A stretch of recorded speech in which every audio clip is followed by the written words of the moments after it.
नमस्कार साथियों दोस्तों।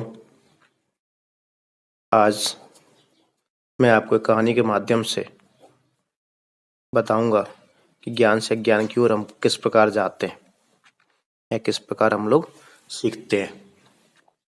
एक बार की बात है, मोहन एक काल्पनिक लड़का है, अपने शिक्षक के साथ दिल्ली कबड्डी मैच में भाग लेने के लिए जा रहा था। इससे पहले वो कभी दिल्ली नहीं गया। जो उसके साथ होने वाला था वो सब घटनाएं एकदम नई की नई है। जैसे कि प्लेटफॉर्म पर टिकट कहाँ मिलते हैं, कितने रुपए का मिलता है, किस प्लेटफॉर्म पर खड़ा होना है, ट्रेन कितने बजे आएगी।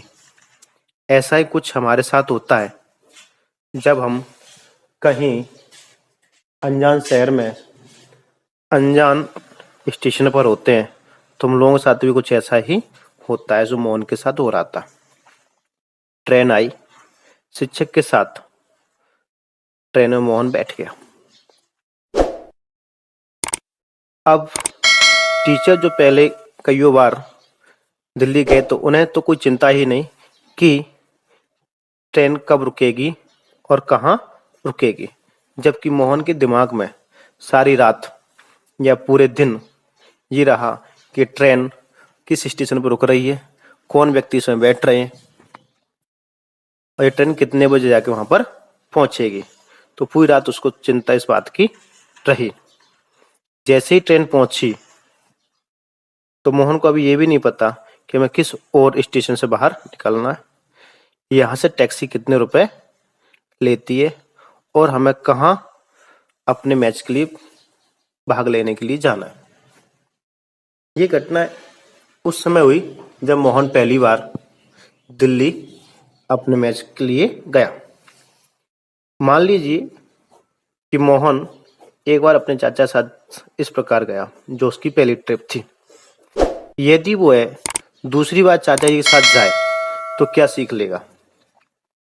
वो सीख लेगा कि प्लेटफॉर्म पर टिकट कहाँ मिलता है, कितने रुपए का मिलता है, हमें प्लेटफॉर्म पर कहाँ खड़ा होना है, ट्रेन कितने बजे आएगी।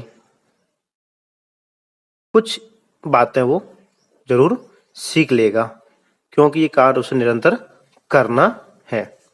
ट्रेन आएगी और ट्रेन में बैठ जाएगा तो अब उसे निश्चित पता जाएगा कि 6 घंटे बाद या 10 घंटे बाद मैं ट्रेन से उतरूंगा।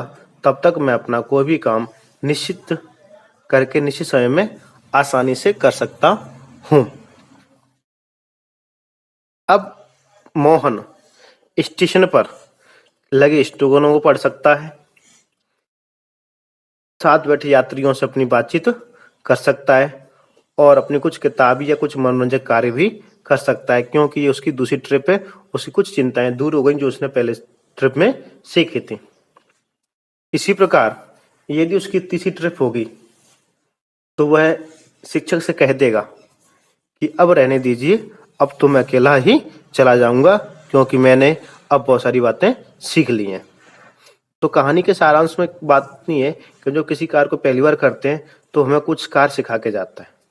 जब हम दूसरी बार उसी कार्य को करते हैं तो उस कार्य में हम और ज्यादा रुचिकर लेते हुए और नई बातें सीख जाते हैं। जब ऐसे हम तीसरी बार करते हैं तो हम उस कार्य को और ज्यादा अच्छी तरीके से सीख लेते हैं और उसमें हम क्रिएटिव यानी कुछ रचनात्मक कार्य कर सकते हैं।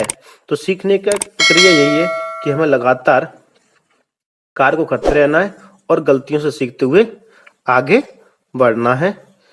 तो ऐसा ही समय छात्र के जीवन में रहता है। यह जो सीखने वाला व्यक्ति होता है उसके सीख रहता है, वो चाहे खेल से जुड़ा हो, चाहे विज्ञान से जुड़ा हो, चाहे फील्ड से जुड़ा हो। पहली बार में उसे कुछ सीखने को मिलता है, दूसरी बार और कुछ सीखने को मिलता है, तीसरी बार में और कुछ सीखने को मिलता है। और जब वो लगातार करता रहता है तो सीखने के साथ साथ वो रचनात्मक कार्य भी करने लग जाता है। तो छात्र के जीवन में आते हैं प्रश्न इस प्रकार। टीचर जब प्रश्नों को समझाता है तो पहली बार में टीचर कुछ नहीं समझ पाता है तो दूसरी बार वो कुछ ज्यादा समझ लेता है और लास्ट में रचनात्मक कार्य करते हुए छात्र भी क्वेश्चन बनाना चालू कर देता है। तो आप मेरी कहानी का मतलब समझे होंगे। धन्यवाद, आपने मेरी कहानी सुनी।